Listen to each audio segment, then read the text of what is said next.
Hello, and welcome to the 6-5 Summit. I'm Shelley Kramer, one of the founding partners here at Futurum Research, and on behalf of my team at Futurum and the team at Moor Insights and Strategy, welcome. Glad to have you. In this spotlight session, Patrick Moorhead of Moor Insights is joined by Venkat Nagaswamy, the CMO of Mitel. Their conversation today explores the dynamic shifts that the communications industry has undergone in the last few years and what those changes mean for the market. They also take a look at what Mitel is focusing on as a result. Let's go have a listen.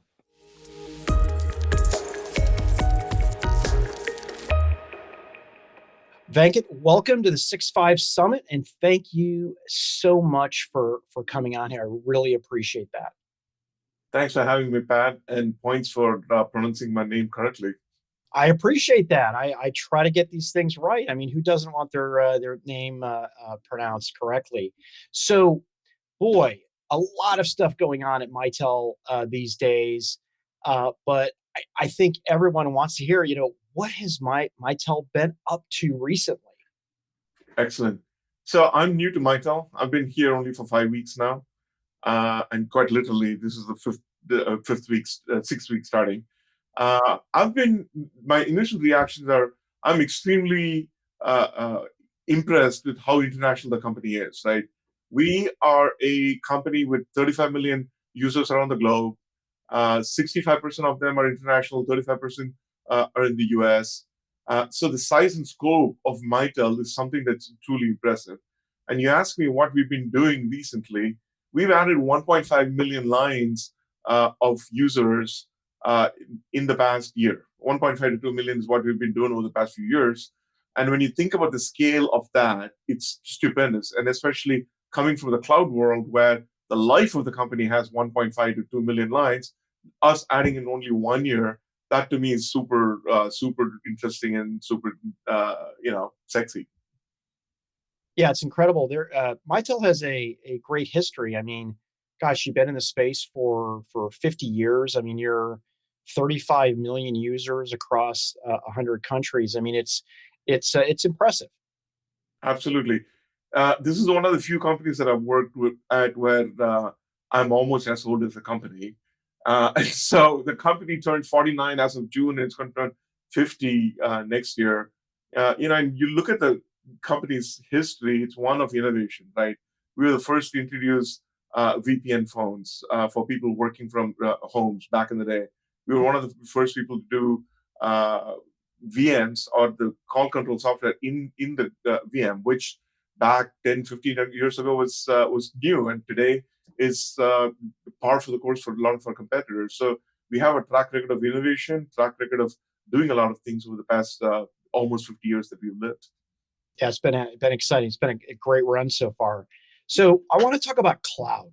I mean, it's just amazing.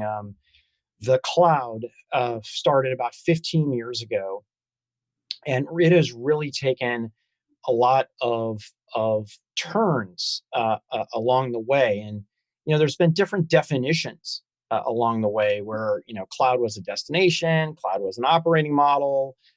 It's public cloud, private cloud, hybrid cloud. There's so many definitions out there. Seems like everybody has their own definition. And I'm curious, what's yours? So it's instructive to start off with what's happened in cloud computing, and then we'll talk about how we're doing the same, right? So when you think about cloud computing, you had on-prem equipment and on-prem client server software. And then when we ended up with public cloud, there's a one-size-fits-all public cloud. So public cloud is what I would describe in AWS, in Azure, and so on. It's one-size-fits-all, maybe raw iron that's provided in the cloud. And then what we've seen over the recent past is that it's not only about public cloud, but it's also about integrating the private cloud, the on-prem equipment with the public cloud to create hybrid clouds. And then, of course, have private clouds in the market. So if the world has evolved into a one-size-fits-all public cloud to multiple variants of it, between my on-prem equipment and what I'm going to deploy on my own private cloud, which I control, and everything in between. And now cloud has come down to the edge as well, and some people call it fog computing, and fog computing is now deploying cloud at the edge. And so when I look at all of these things, going to our definition, to us in a communication world, a public cloud is a pure UCaaS world. On-prem is us, and we, Mitel, can do everything in between, and we can talk about more about that. The key thing to understand is that, at your earlier point, or the point behind the question, public cloud is not just about one thing. Cloud is about is a business model, is a way you deliver it. The way I like to think about it is to think about it as in a jobs to be done framework, right? From a jobs to be done framework, the customer is looking for compute, the customer is looking for communications. They don't really care whether it's at the edge, whether it's in the Right. cloud, or somewhere in between.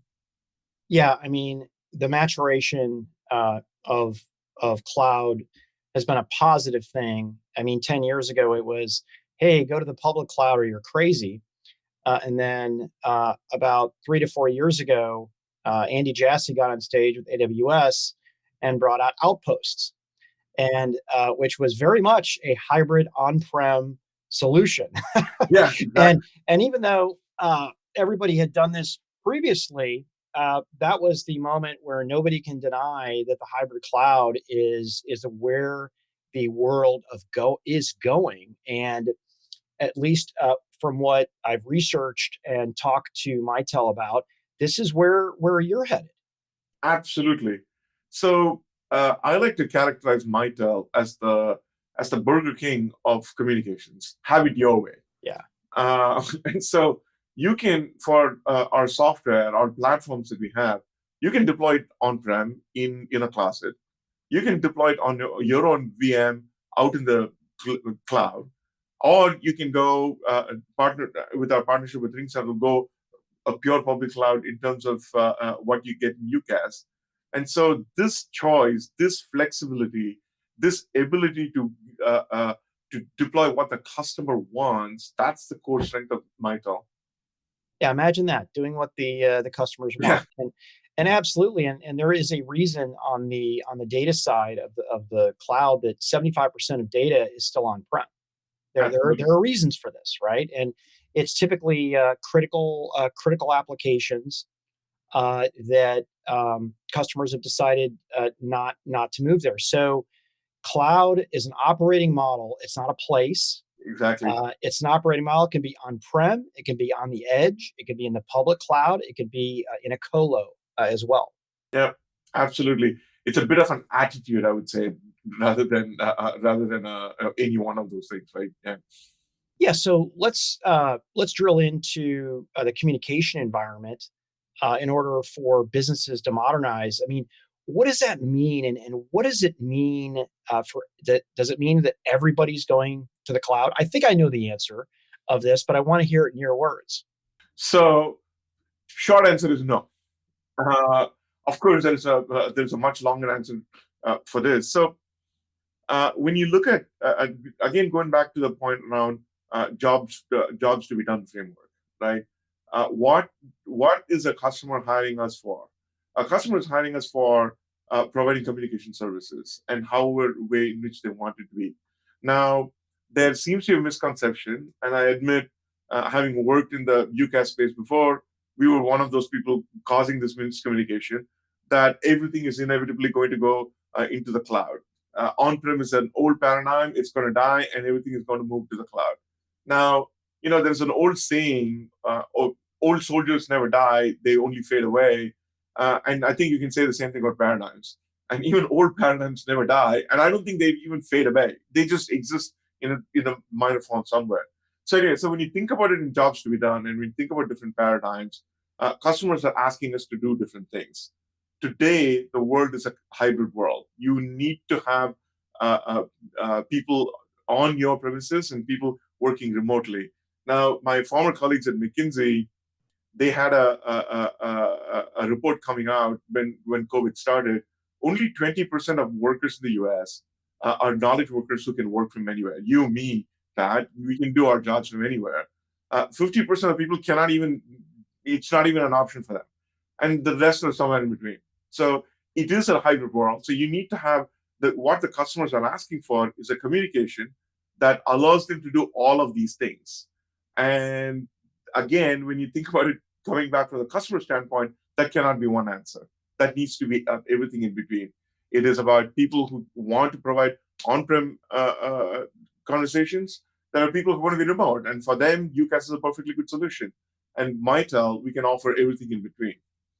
I actually love that analogy that you just used, and I might steal it and use it as my own. Maybe I'll give you credit, Venkat.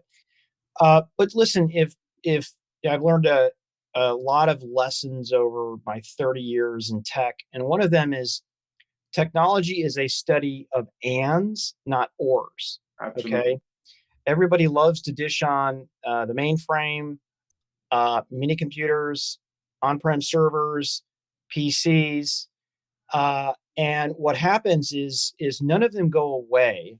What they do is transform, Exactly. and they find a way to keep adding value. And back to your hybrid work example, it's a great example. I mean, there was this notion that everybody everywhere was going to work remotely, and that was kind of crazy. But what what we've learned from hybrid work, I think, leads us into what it takes to do communications like this. And one of them, and it's harder. It's harder to have hybrid than all on-prem or all remote. So it really is a transformation exercise. And I'm curious, what do you see your role in this transformation exercise to hybrid? Absolutely. So let me illustrate this with my wife's use case, right? So she's a professor at City College in San Francisco. I point here as if you can see I'm pointing to City College. But anyway, I trust you. yeah. So she teaches. When COVID hit, they had to switch into a remote model immediately, right? And all the teaching was done over video.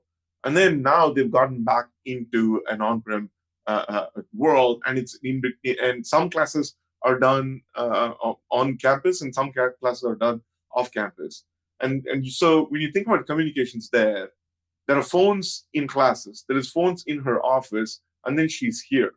And so, how do you drive this kind of seamlessness where you want the customer to have a seamless experience? Now, one of our customers, Binghamton University, does the same thing. They had the similar use case with 20,000 seats, but they wanted to be able to do that. And so, what we can do, Mitel, because we can deploy, we have on-prem equipment. Our our platforms can be deployed on the cloud, and platforms have Cloud Link, which allows you to tie other cloud solutions to the product, right? And we ourselves have 2,000 applications that integrate to this, but because of Cloud Link, we can also integrate other solutions to it. So what this allows you to do, again, starting from a customer standpoint, it allows you to A, have different use cases, B, allows you to have different management use cases, because some people might want to manage everything on-prem, some people want to manage things in AWS. We can manage all the applications together and ensure security and so on and so forth, right? So when you bring all of these things together, digital transformation is about enabling businesses to execute what they're looking to do and fulfill their mission, and allowing them different tools. They can customize whatever they need to do to execute what they want to do. So anyway, so that's where Mitel can do, because again, we are the Burger King of UC, where you can have it your way. So I want to get a little specific here, maybe for those who are unfamiliar with your portfolio. What does your portfolio look like? And I know I know you're 5, 6 weeks into the job here, but I'm sure you know it really well. So our core software is our platforms, and these are the platforms that can be deployed on-prem, can be deployed on-prem in the closet, or we can put in the cloud in a VM or where have you. And then this core platform is tied to UC applications and contact center applications. And then it, of course, then goes to our devices portfolio. We've recently introduced 6900 award-winning platforms. We also use DECT phones that a lot of our nurses use. Those are other parts of our portfolio. So platform is the first, leading to application for UC and CC, and then devices. Those are all part of the portfolio. And all of these things are tied together with CloudLink, which is our open API integration platform that allows us to integrate with any cloud. So this is one of those things that allows you to use your existing on-prem equipment and existing platform to integrate to new applications that you might not have thought about earlier. This sounds so much like what customers are doing on the data side of compute and storage. I mean, it's not like this is the first time anybody's doing this. So I think that would give confidence to your customers as well. It's not like this is the first time somebody has gone hybrid. There are hundreds of thousands, if not millions, of customers doing that. So from a risk standpoint, hopefully it makes them feel low. So we all agree that on-prem, edge, colo, and the public cloud is part of this entire hybrid piece here. So can you talk about your partnership with RingCentral? How does this play into the hybrid equation? Absolutely. So when we talk about have it your way, one of have it your way is having everything in a public cloud, and that's where our RingCentral partnership comes in, right? So we are the only players who can offer this end-to-end solution to our customers, starting with on-prem to a public cloud, to a hybrid cloud, to actually I should reverse it, to a private cloud, to a hybrid cloud, and a public cloud. And RingCentral is our public cloud option. There's going to be some chunk of population, especially with a huge amount of knowledge workers, for whom public cloud is the right solution. And that's the reason we've partnered with RingCentral. It's an award. It's the largest UCaaS vendor in the world. It has won multiple Gartner Magic Quadrant awards. And so we found the right partner to work with to provide that option, should the customer want it, should our partners want it. Yeah, I love that choice, by the way. Yeah. I'll admit, I liked it. So I'm sure you wouldn't have gone this path without talking to your customers and partners. But I'm curious, how would you summarize the customer and partner reaction to all of this? Actually, it's been great. So our partners and customers have been asking for award-winning, leading platforms for every use case that they want, and this allows us to provide that. What our partners love about this is that because we are the only ones who can offer this end-to-end, they are the only ones who can offer end-to-end, and our partners, again, are, because they're tied to the customers, they can offer this to whatever use case that the customers might want. So starting with the customer truth, our partners have deep relationship with customers. And when you start with the customer truth, our partners generally want to be able to offer the right solutions to the customer. And often, historically, many partners, not us, but other vendors and us do to some extent, we were not providing all the tools to the partners to be able to do that. But today, because of this choice, because of CloudLink, because of RingCentral partnership, our partners can do this. And therefore, it puts them at an advantage to solve the problem that the customer is looking for them to solve. Venkat, this all sounds great. I'm curious, how far are you down the development curve of what you've talked about? Is this something that is all ready today? Is this all going to be ready, at the end of the year, next quarter? Where are we in that process? You can call our partners today, and you can get it. And so our partnerships are going well. We've started transitioning some of our existing ShoreTel and our historical acquisition on ShoreTel and Mitel cloud customers to Ring. If you've read the RingCentral 10K, they talk about how this is one of the best partnerships that they've had. And so the partnership is off to a very strong start. There is a big communications and insurance and insurance services vendor, and they have about 8,000 seats, and they were one of our lead customers, and they've started the transition to Ring, and they love it. And so this transition is happening, and we'll continue to execute it as the time goes by. one of the things is that in this partnership, we've certified our equipment. We've certified our 6900. So a lot of our customers can take the existing equipment and have assurance that it's going to work seamlessly with RingCentral. We've provided migration tools to our partners so they know how to transition customers from one to another seamlessly. So we are the only, if you're either on Mitel Cloud or on Mitel Prem, RingCentral partnership with Mitel is the only way that you can do with a low risk and low risk and do it quickly. Well, sounds like a good strategy, and I like what Mitel is doing. Kind of have your cake and eat it too. Meet your customers where they are, regardless of their deployment. And it sounds like execution is very well down the road. Absolutely, and we're looking forward to the future.